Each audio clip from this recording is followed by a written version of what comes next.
How to install Discord on your mobile. So if you want to install Discord on your Android, then first you need to check your internet connection.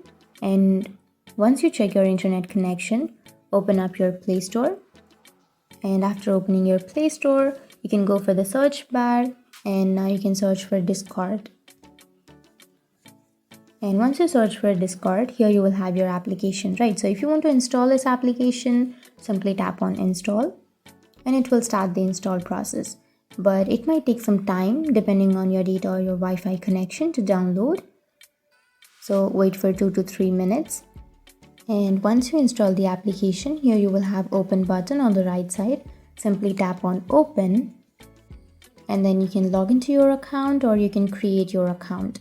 So that's it. That's how you install your application, your Discord application on your device. And if you have any questions, feel free to comment below. Thanks for watching.